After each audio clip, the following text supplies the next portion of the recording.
From Beyond. By H.P. Lovecraft. Transcribed by Ambitious Owl. Horrible beyond conception was the change which had taken place in my best friend, Crawford Tillinghast.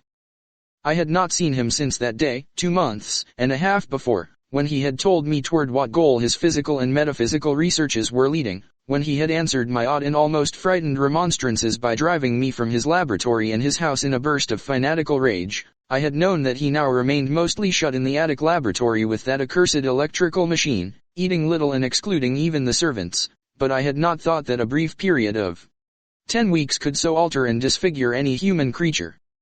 It is not pleasant to see a stout man suddenly grown thin, and it is even worse when the baggy skin becomes yellowed or grayed, the eyes sunken, circled, and uncannily glowing, the forehead veined and corrugated, and the hands tremulous and twitching. And if added to this there be a repellent unkemptness, a wild disorder of dress, a bushiness of dark hair white at the roots, and an unchecked growth of white beard on a face once clean-shaven, the cumulative effect is quite shocking. But such was the aspect of Crawford Tillinghast on the night his half-coherent message brought me to his door after my weeks of exile, such was the spectre that trembled as it admitted me, candle in hand, and glanced furtively over its shoulder as if fearful of unseen things in the ancient, lonely house set back from Benevolent Street. That Crawford Tillinghast should ever have studied science and philosophy was a mistake. These things should be left to the frigid and impersonal investigator, for they offer 2 equally tragic alternatives to the man of feeling and action: despair, if he fail in his quest, and terrors unutterable and unimaginable if he succeed. Tillinghast had once been the prey of failure, solitary and melancholy, but now I knew, with nauseating fears of my own, that he was the prey of success. I had indeed warned him 10 weeks before, when he burst forth with his tale of what he felt himself about to discover. He had been flushed and excited then, talking in a high and unnatural, though always pedantic, voice. "What do we know," he had said, "of the world and the universe about us? Our means of receiving impressions are absurdly few, and our notions of surrounding objects infinitely narrow. We see things only as we are constructed to see them, and can gain no idea of their absolute nature. With 5 feeble senses we pretend to comprehend the boundlessly complex cosmos, yet other beings with a wider, stronger, or different range of senses might not only see very differently the things we see, but might see and study whole worlds of matter, energy, and life which lie close at hand yet can never be detected with the senses we have.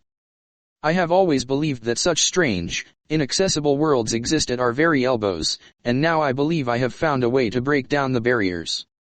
I am not joking. Within 24 hours that machine near the table will generate waves acting on unrecognized sense organs that exist in us as atrophied or rudimentary vestiges. Those waves will open up to us many vistas unknown to man, and several unknown to anything we consider organic life. We shall see that at which dogs howl in the dark, and that at which cats prick up their ears after midnight. We shall see these things, and other things which no breathing creature has yet seen. We shall overleap time, space, and dimensions, and without bodily motion peer to the bottom of creation.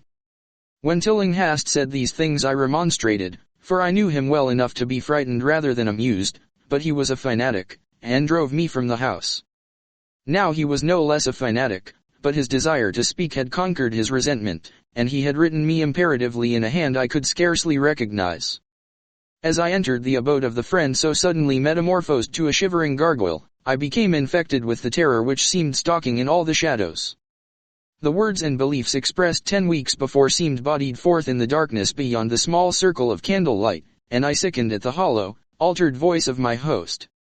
I wished the servants were about, and did not like it when he said they had all left 3 days previously. It seemed strange that old Gregory, at least, should desert his master without telling as tried a friend as I.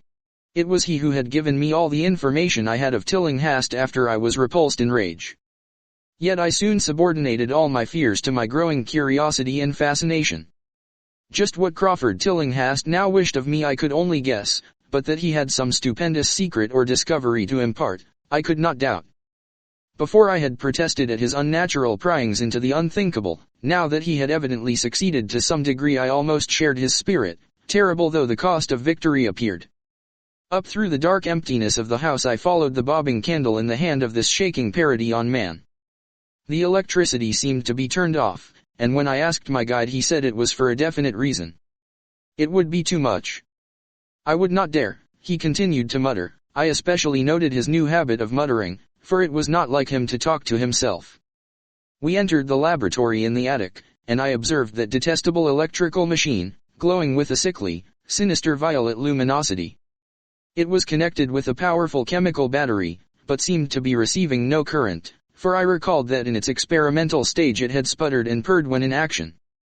In reply to my question, Tillinghast mumbled that this permanent glow was not electrical in any sense that I could understand. He now seated me near the machine, so that it was on my right, and turned a switch somewhere below the crowning duster of glass bulbs.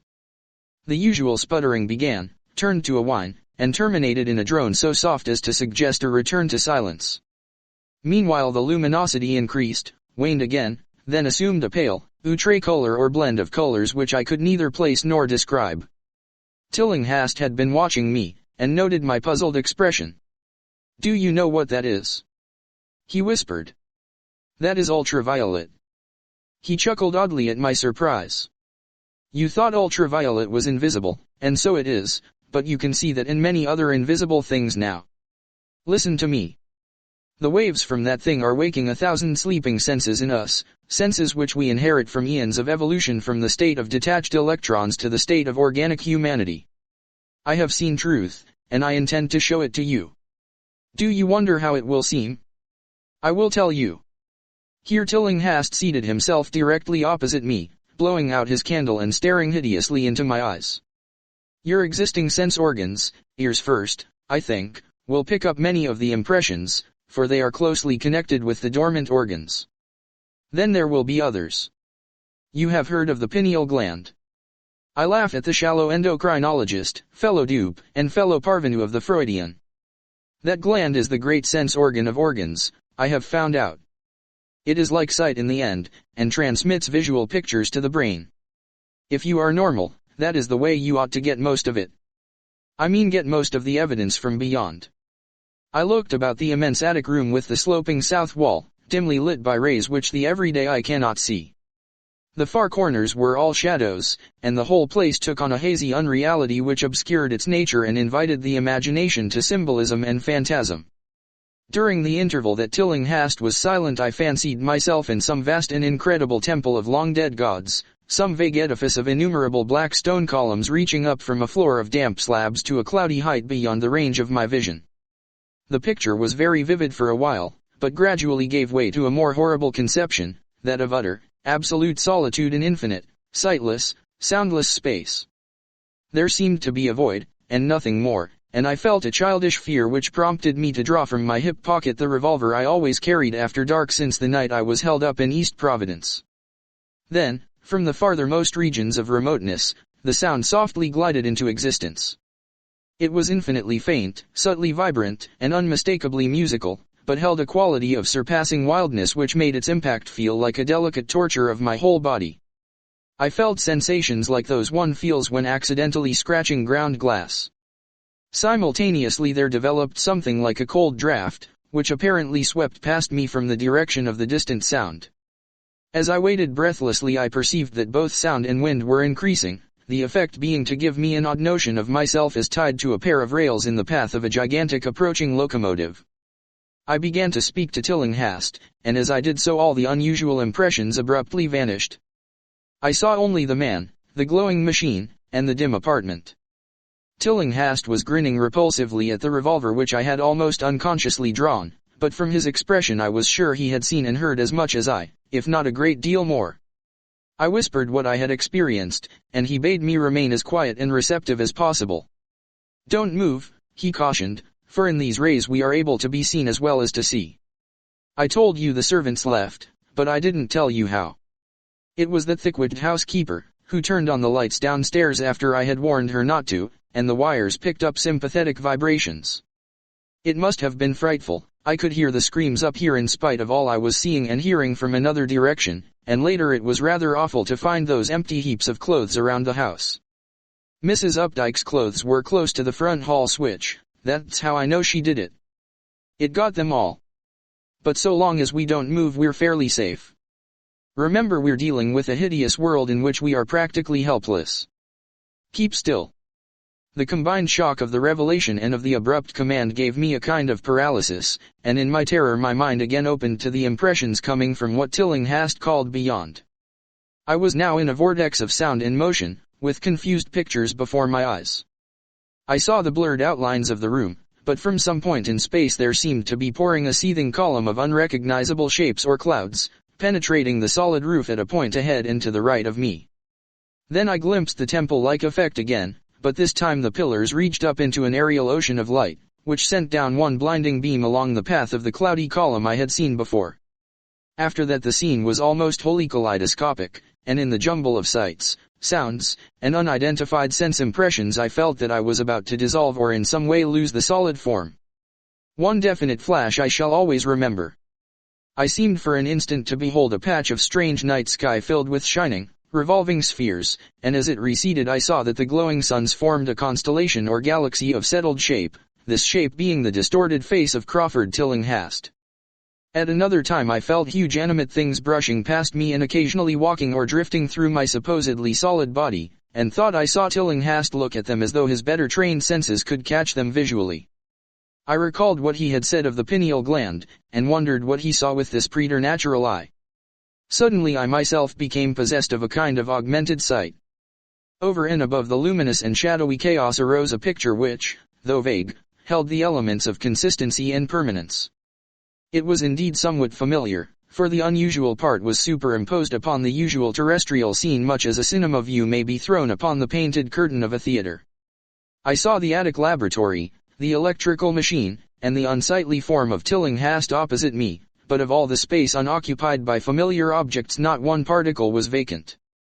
Indescribable shapes both alive and otherwise were mixed in disgusting disarray, and close to every known thing were whole worlds of alien, unknown entities.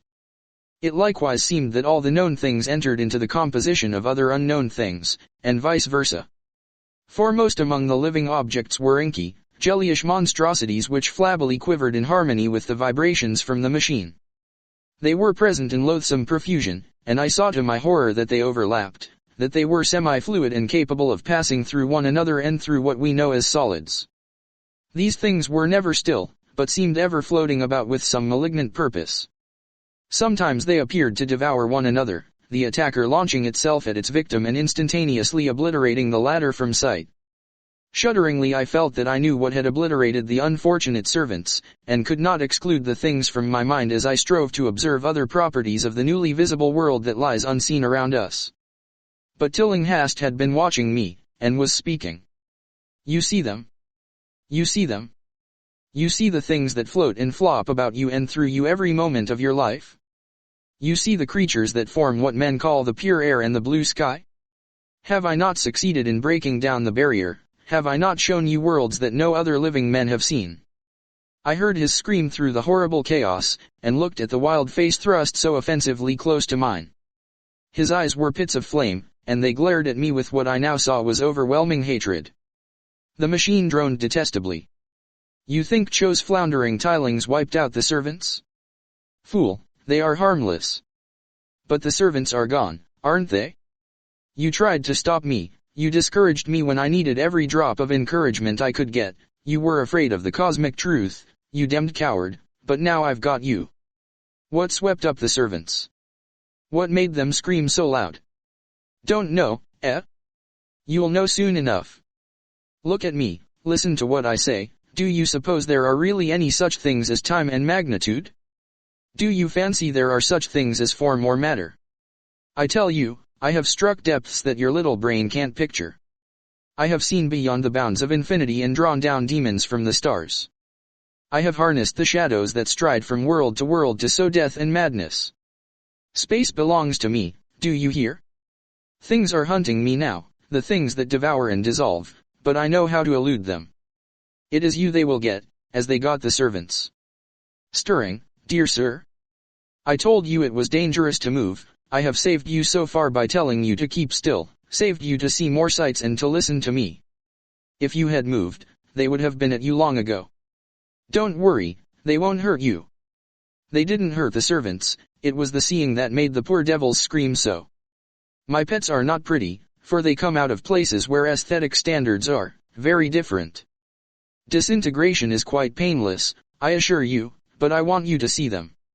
I almost saw them, but I knew how to stop. You are not curious? I always knew you were no scientist. Trembling, eh? Trembling with anxiety to see the ultimate things I have discovered? Why don't you move, then? Tired? Well, don't worry, my friend, for they are coming. Look, curse you, look, it's just over your left shoulder. What remains to be told is very brief, and may be familiar to you from the newspaper accounts. The police heard a shot in the old Tillinghast house and found us there, Tillinghast dead and me unconscious. They arrested me because the revolver was in my hand, but released me in 3 hours, after they found that it was apoplexy which had finished Tillinghast and saw that my shot had been directed at the noxious machine which now lay hopelessly shattered on the laboratory floor. I did not tell very much of what I had seen, for I feared the coroner would be skeptical, but from the evasive outline I did give, the doctor told me that I had undoubtedly been hypnotized by the vindictive and homicidal madman. I wish I could believe that doctor. It would help my shaky nerves if I could dismiss what I now have to think of the air and the sky about and above me. I never feel alone or comfortable, and a hideous sense of pursuit sometimes comes chillingly on me when I am weary. What prevents me from believing the doctor is this one simple fact, that the police never found the bodies of those servants whom they say Crawford Tillinghast murdered.